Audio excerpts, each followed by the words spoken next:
is God, exalted in power, majestic above all. The heavens tell of his greatness. The skies display his awesome craftsmanship.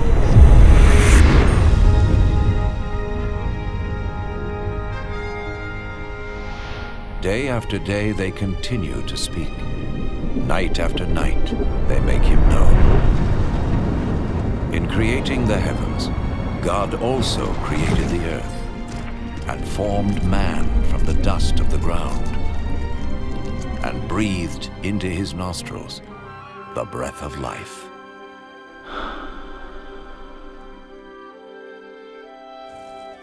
The God of love created man and woman in his own image to have a relationship with him. And so in the beginning, they revered and honored God and lived in harmony with him.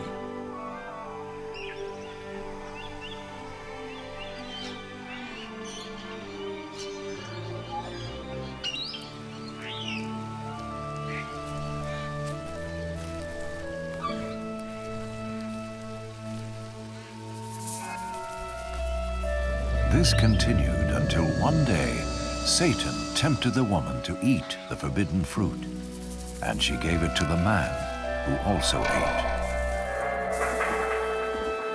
In so doing, mankind rebelled against God and went their own way.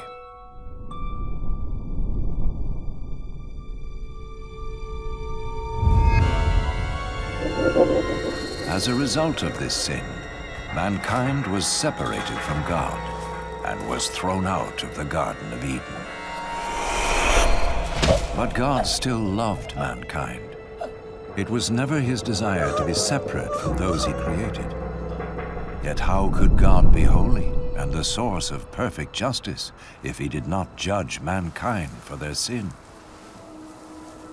In his holy book, God reveals his plan to save the world from his judgment. One of the first to see this plan unfold was Abraham.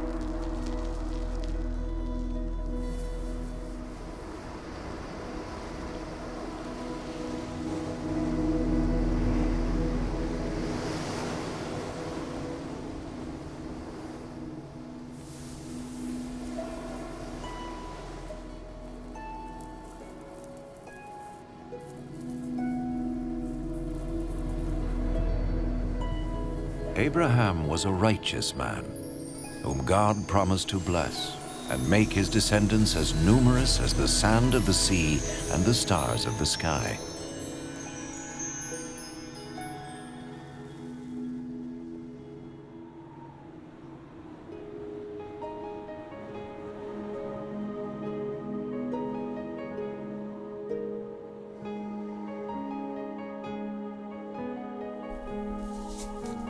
To test his obedience, God told Abraham to sacrifice his son as an offering to him. Abraham trusted God and sought to obey him.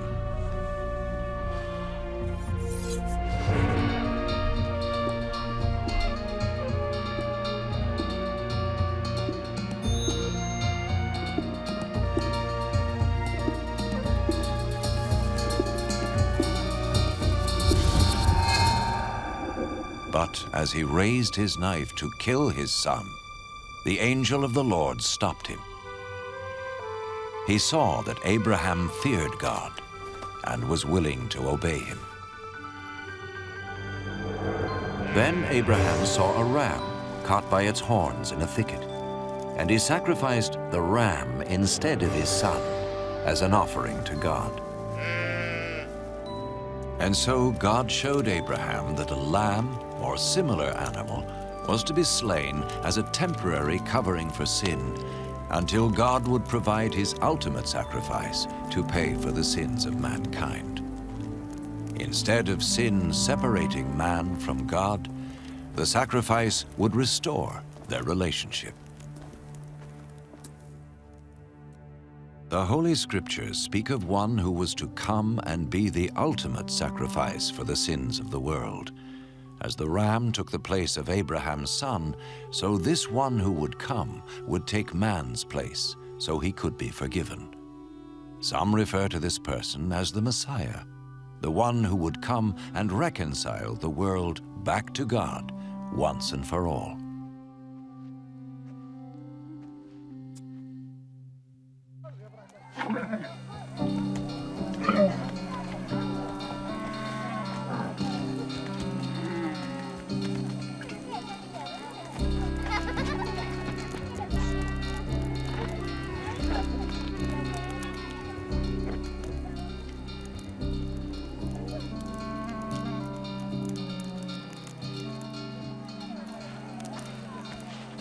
The prophets predicted many things in detail about the Messiah, hundreds of years before he appeared.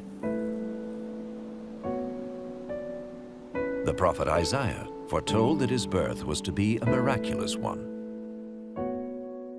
A virgin would conceive a child who was to be called, in a spiritual sense, the Son of God. The prophet Micah predicted that the Messiah would be born in Bethlehem, while the prophet Zechariah foretold his entry into Jerusalem on a donkey and his betrayal by Judas, one of his followers.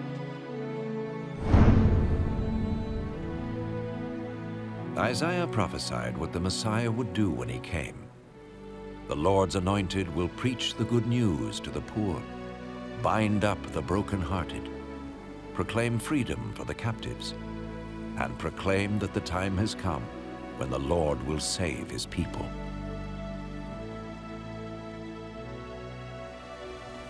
So who was the Messiah?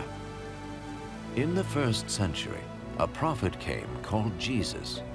Some thought he was the one the prophet spoke about. Could this be?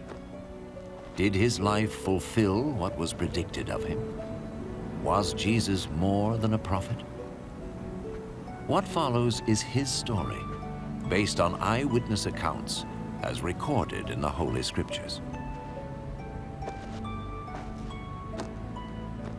An actor plays the part of Jesus, and though no actor is worthy of such a role, it has been done so that we may understand and benefit from the life of Jesus.